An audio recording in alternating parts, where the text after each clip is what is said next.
తెలంగాణ రాష్ట్రంలో BC, SC, ST, బడుగుల హక్కులకై పోరాటం చేస్తామని ధర్మ సమాజ్ పార్టీ రాష్ట్ర కార్యదర్శి శ్రీకాంత్ మహారాజ్ తెలిపారు. ప్రెస్ క్లబ్లో శనివారం విలేకరుల సమావేశంలో మాట్లాడుతూ రాష్ట్రంలో బీసీ, ఎస్సీ, ఎస్టీలకు ఉచిత వైద్య, విద్య, భూమి, ఇల్లు, ఉపాధి అవకాశాలను కల్పించాలని ధర్మ సమాజ్ పార్టీ ధర్మయుద్ధం చేయబోతుందని పేర్కొన్నారు. పెద్దపల్లి జిల్లా కమిటీ ఆధ్వర్యంలో ఈ నెల 18న జిల్లా కలెక్టర్కు వినతి పత్రం ఇవ్వనున్నట్లు తెలిపారు. జిల్లా అధ్యక్షులు కనకం గణేష్ మహారాజ్ మాట్లాడుతూ ఈ నెల 19, 20 తేదీలలో జిల్లాల్లో అన్ని మండలాల తహసీల్దార్లకు వినతి పత్రాలు ఇవ్వనున్నట్లు తెలిపారు. ప్రజలకు నాణ్యమైన ఉచిత విద్యను అందించాలని, అత్యాధునిక వసతులతో ఉచిత వైద్యం, పనికి తగ్గ వేతనంతో ఉపాధి, నివసించడానికి 4 గదుల ఇల్లు, అర్హులైన వారికి సాగునీటితో కూడిన ఎకరం భూమి ఇవ్వాలని ప్రభుత్వాన్ని డిమాండ్ చేశారు. ఈ సమావేశంలో నాయకులు ఆవునూరి సతీష్ మహారాజ్, క్యాదాసి రమేష్, మాతంగి రేవంత్, ఎండి అష్రఫ్, ఏదుల్ల ప్రవీణ్, శనిగరపు కృష్ణ, దేవేందర్, ప్రసాద్, ప్రవీణ్ పాల్గొన్నారు.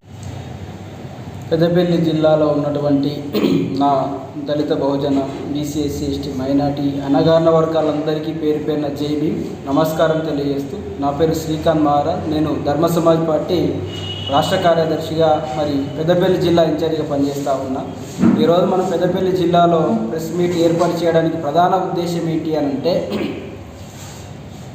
18వ తేదీన అంటే ఎల్లుండి జిల్లా కలెక్టర్ గారికి విద్య, వైద్యం, ఉపాధి, భూమి, ఇల్లు అనేటువంటి అంశాల మీద ఈ రాష్ట్ర గవర్నమెంట్, రాష్ట్ర ప్రభుత్వము ఖచ్చితంగా ఈ 5 గ్యారంటీలని ఈ రాష్ట్రంలో ఉన్నటువంటి 90% ఉన్నటువంటి బీసీ, ఎస్సీ, ఎస్టీ, మైనార్టీ, అణగారిన వర్గాలకి, పేదలందరికీ కూడా మీరిచ్చినటువంటి ఏవైతే గ్యారంటీలు ఉన్నాయో ఆ పనికి మాలిన గ్యారంటీలు కాకుండా పనికి వచ్చేటివి, ప్రజలలో, పేద కుటుంబాలలో సమూలమైన మార్పులు తీసుకొచ్చి మౌలిక వసతులను కల్పించి పేదరికమే లేకుండా ఈరోజు ప్రపంచ దేశాలు నాగరికతతోటి ముందుకు వెళుతూ టెక్నాలజీతో పోటీ పడుతున్నటువంటి ఈ రోజులలో మన దేశం, మన రాష్ట్రంలో పరిస్థితి మాత్రం 3% లేనటువంటి అగ్రకులాలు పరిపాలించడం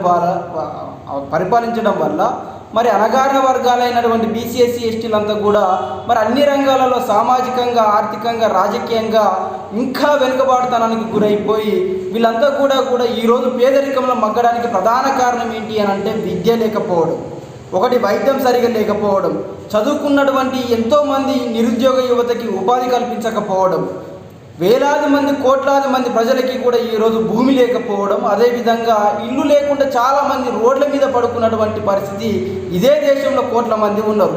అంటే ఈ 5ని కల్పించడం వల్ల ఇప్పుడున్నటువంటి ఈ పాలక వర్గాలు కూడా ఈ మెజారిటీ వర్గాలు అయితే ఎవరైతే బీసీ, ఎస్సీ, ఎస్టీ, మైనార్టీలు ఉన్నారో వీళ్ళకి నాణ్యమైనటువంటి విద్య, ఈరోజు కార్పొరేట్ స్థాయి విద్యా విధానాన్ని మీ కులాల వాళ్ళు మీ పిల్లలకు మాత్రం ఉంది తప్ప ప్రభుత్వ స్కూళ్ళల్లో అలాంటి సిలబస్తో కూడినటువంటి చదువు చెప్పించలేకపోతున్నారు. దానికి కారణం మీరు పరిపాలించడం వల్లనే.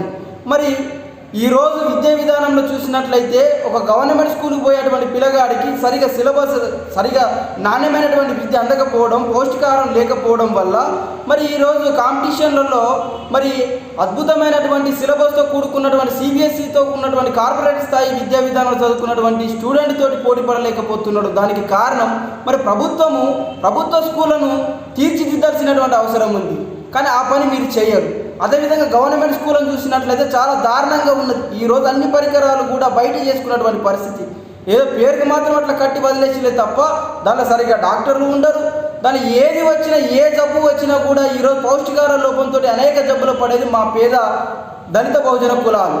వాళ్ళంతా కూడా వాళ్ళ జబ్బులతోటి గవర్నమెంట్ హాస్పిటల్లో మాత్రం చూపెట్టుకునే పరిస్థితి, ప్రైవేట్ హాస్పిటల్లో పోయి చూపెట్టుకునేటువంటి పరిస్థితి లేదు.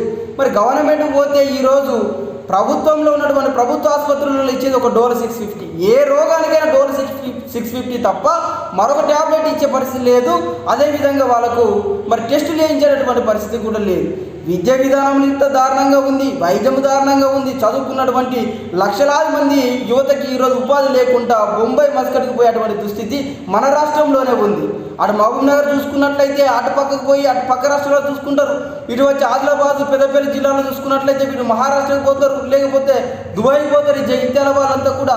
అంటే ఇలాంటి పరిస్థితి ఎందుకు వచ్చింది? పరిశ్రమలు పెట్టేటువంటి పరిస్థితి ఎందుకు లేదు? ఇక్కడ అనేక రకాలైనటువంటి వనరులు ఉన్నటువంటి ఈ తెలంగాణలో మీరు ఎందుకు ఇక్కడ పెట్టట్లేదు? పరిశ్రమలు పెట్టి ఈ యువతకు ఉపాధి కల్పించాల్సినటువంటి అవసరం ఉంది. కానీ ఈ పని మీరు చేయరు. భూమి లేని వాళ్ళకి భూమి బయటకు తీసుకురావచ్చు.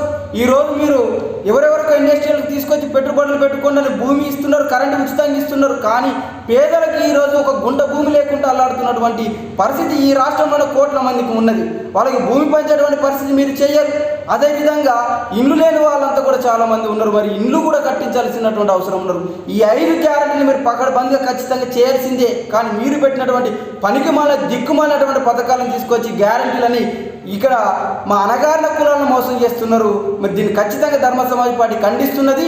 రాబోయే రోజులలో ఈ 5 గ్యారెంటీలని ధర్మ సమాజ్ పార్టీ డిమాండ్ చేస్తుంది. దీన్ని మీరు ఖచ్చితంగా ఆచరణలో పెట్టి ఇందులో మార్పు తీసుకురాకపోతే భవిష్యత్తులో మరి ఖచ్చితంగా మీ ప్రభుత్వానికి తీవ్రమైనటువంటి నష్టం కలిగించేలాంటి స్థాయి పోరాటాలని ధర్మ సమాజ్ పార్టీ తీసుకోబోతున్నది.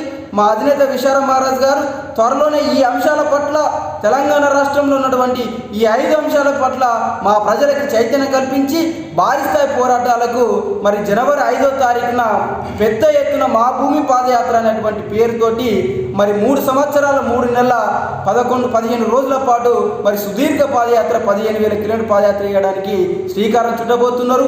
ఒకసారి గమనించండి. నా దళిత, ఎస్సీ, ఎస్టీ, బీసీ, మైనార్టీ, అణగారిన కులాలైనటువంటి ప్రజలందరికీ విజ్ఞప్తి, ఈ 5 డిమాండ్లు ఏవైతే ఉన్నాయో దీని మీద పోరాటం చేయడానికి ధర్మ సమాజ్ పార్టీ సిద్ధంగా ఉంది. కానీ మీ అందరి సహకారం ఉండాలి. మనమంతా కలిసికట్టుగా కొట్లాడి సాధించుకున్న ఈ తెలంగాణలో ఈ 5 అంశాలు మనం కల్పించలేకపోతే మరి మనము, మన పిల్లలు, మనం నేటి భవిష్యత్తు, రాబోయే భవిష్యత్ తరాలు కూడా వెనక్కిపోయేటువంటి అవకాశం ఉంది. కాబట్టి దీని మీద పోరాటం చేయడానికి మరి ఎల్లుండి 18వ తేదీన జిల్లా కలెక్టర్ గారికి కలిసి ఈ అంశాల పట్ల ఈ గ్యారంటీలను ఇంప్లిమెంటేషన్ చేయండి అని రిప్రజెంటేషన్ ఇవ్వబోతున్నాం. అదేవిధంగా ఎంఆర్ఓలకు ఇవ్వబోతున్నాం. రాబోయే రోజులలో పెద్ద స్థాయిలో ధర్నాలు చేయబోతున్నాం. అదేవిధంగా రిలే నిరాహార దీక్షలు, అవసరమైతే మా ప్రజల కోసం ఆమరణ నిరాహార దీక్ష చేసైనా సరే ఈ 5ంటిని సాధించేటువంటి విధంగా మరి ధర్మ సమాజ్ పార్టీ పనిచేస్తుందని చెప్పి తెలియజేస్తూ అందరికీ మరొకసారి పేరు పైన నమస్కారం. జై భీమ్.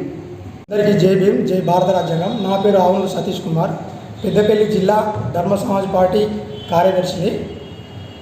ఇప్పుడు ఉన్న బీసీ, ఎస్టీ, మైనార్టీలకు ఈ మన తెలంగాణ రాష్ట్రంలో భూమి లేక చాలా ఇబ్బందుల పాలవుతున్నారు.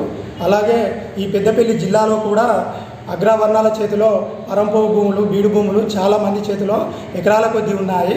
కాకపోతే లేని వాళ్ళకు లేకుండానే పోతుంది. ఆ బీడు భూములు, పరంపోగులు తీసుకొని పట్టాలు చేయించుకుంటారు. ఇప్పుడు దున్నుకొని బతుకుదామంటే ఎస్సీ, ఎస్టీలకు భూమి లేకుండా అయిపోయింది. దీనికి ఎంతోమంది వత్తాసు పలుకుతూ వాళ్ళకు చేస్తున్నారు. ఈ రాష్ట్రంలో 90% పరంపోగు భూములన్నీ రెడ్డి రావుల చేతుల్లో ఉన్నాయి. ఇది ఎస్సీ, ఎస్టీ, బీసీల చేతుల్లో లేవు. ఇవి ఖచ్చితంగా సాధిస్తాము. కలెక్టర్ గారికి ఇంతకుముందే విన్నపం చేసినాము. ధర్మ సమాజ్ పార్టీ తరఫున ఈసారి ఈ పాదయాత్రలో ఈ భూములన్నీ బయటికి తీసి పేదవాళ్ళకు వచ్చేందుకు కూడా సిద్ధంగా ఉన్నాం. జై భీమ్, జై భారత.